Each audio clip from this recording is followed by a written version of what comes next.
Have you ever seen a mysterious name on a highway memorial sign and wondered, what's their story? This is Heroes of the Highway, and we're going to tell you about them. So next time you're road tripping and want to know the story behind a highway sign, pull up your YouTube and click on our channel to learn more. Heroes of the Highways, 4 Untold Stories of Cy Avery, the father of Route 66. Historic US 66 is more than just a long-distance highway. In its heyday, it grew to be a symbol of freedom, adventure, and the spirit of the open road. Route 66 excited new drivers with scenic roads and the dream of a better life out west. This famous highway has many names. People call it the Main Street of America, the Will Rogers Highway, and the Mother Road. Before highways like Route 66 were built, there were auto trails. These rough scrabble roads followed paths of old wagon trails and dirt roads.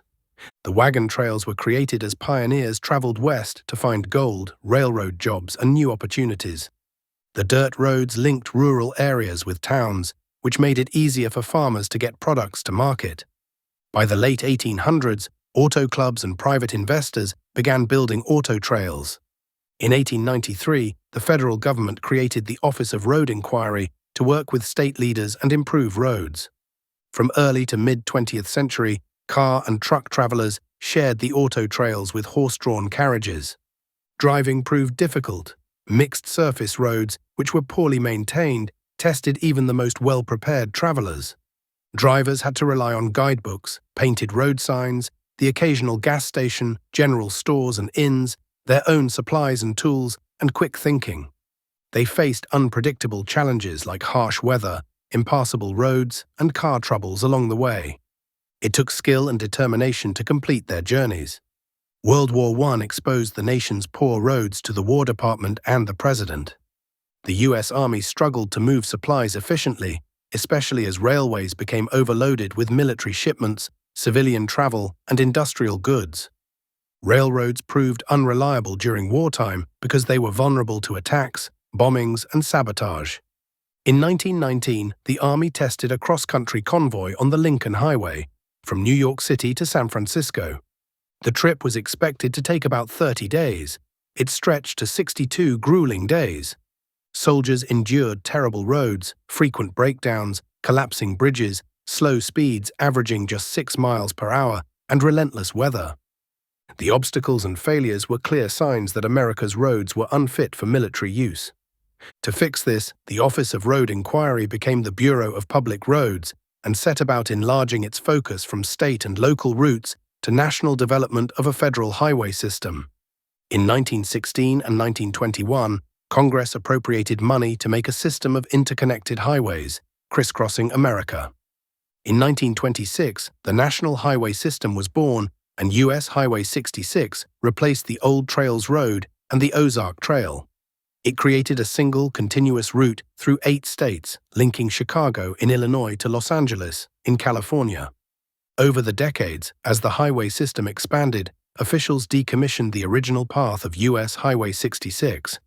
What remains today, known as Historic Route 66, still offers travelers a nostalgic road trip experience. Quirky roadside attractions, cozy motels, and classic diners invite families, couples, and friends to enjoy the open road. As states, towns, and travelers prepare to celebrate the highway's 100th birthday in 2026, Historic Route 66 is a testament to the men who built her. Before we get into the unknown parts of the life of one of perhaps the most persistent and influential of those men, do you know how Route 66 became known as the Mother Road? The nickname comes from a famous novel. In his 1939 book, The Grapes of Wrath, John Steinbeck called Route 66 the Mother Road, the Road of Flight. Thousands of migrants traveled it, leaving lifeless dry farms behind to find work and a better life in California. The Dust Bowl took decades to unfold, starting during World War I when wheat demand surged. Farmers were urged to plow native grasslands and plant wheat, turning millions of acres into farmland. They pushed the soil hard, growing 2 wheat crops per year during the boom years in the 1920s. When the Great Depression hit in 1929, wheat prices crashed. Farmers kept plowing and overgrazing, hoping to survive. By 1930, the land was dry and bare. From 1934 to 1937, drought and strong winds turned loose soil into huge dust storms. These were the worst Dust Bowl years. Crops failed, farms were destroyed, and families had to leave their homes.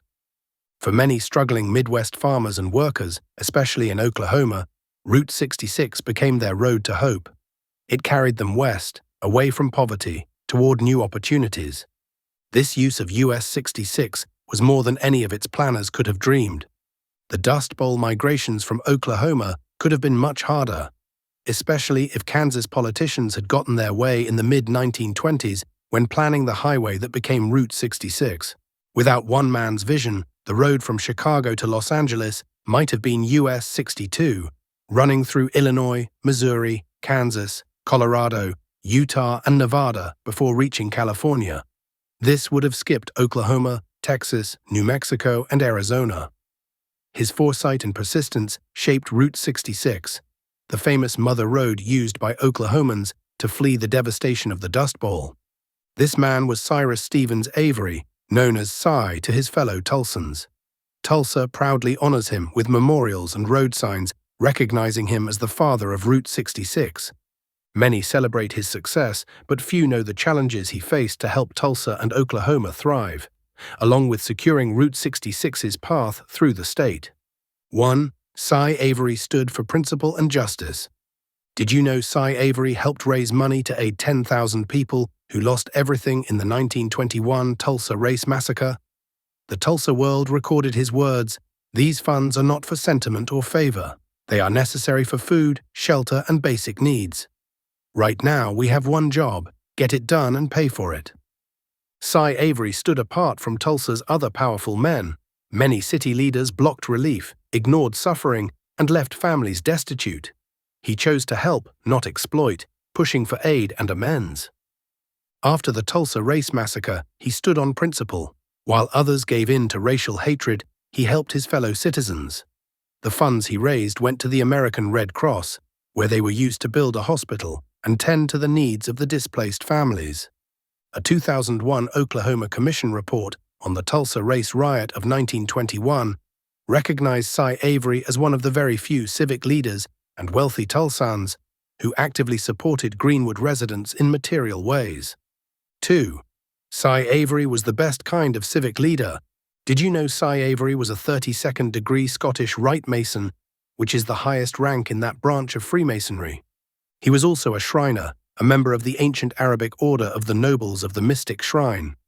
These Masonic groups built on Blue Lodge Freemasonry, emphasizing education, self-reflection, equality, and philanthropy. Avery upheld these values, unlike some Blue Lodge Freemasons who sided with the KKK, including occultist Governor Henry S. Johnston and political insider Mrs. O.O. Mamie Hammonds, a leader in Oklahoma's women's KKK. When Governor Johnston took office, powerful asphalt companies had been seeking control over Highway Commission decisions. But Avery refused to be their pawn. After his US 66 win, routing through Oklahoma, he was a powerful obstacle to them. Mamie Hammonds was the niece of Judge James R. Armstrong, who lobbied for the asphalt companies. As Governor Johnston's executive secretary, Mamie blocked Avery's access to the governor. Johnston pushed lawmakers to restructure the Highway Commission and force Avery off the board.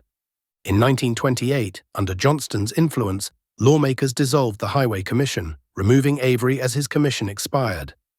Johnston handpicked a new board, giving his allies control over decisions that would position them for lucrative contracts.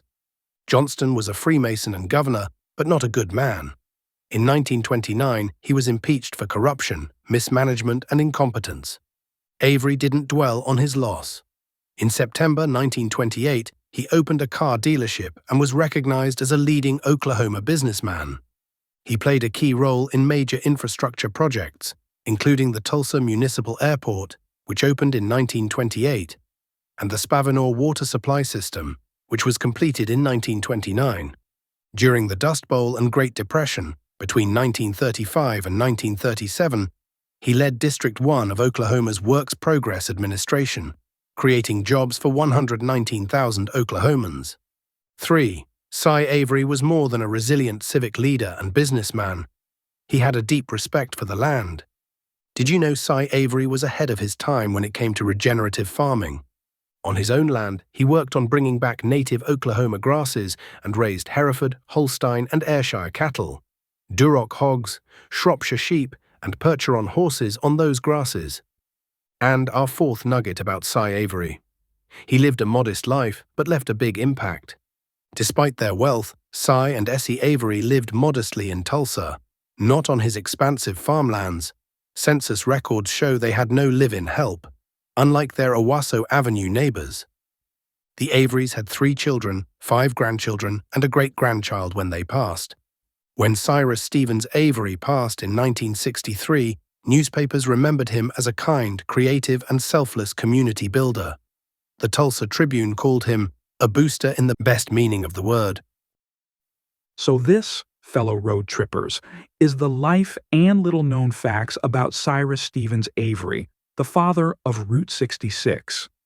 If you enjoyed this, hit like, subscribe, and turn on notifications so you never miss more inspiring tales from heroes of the highways.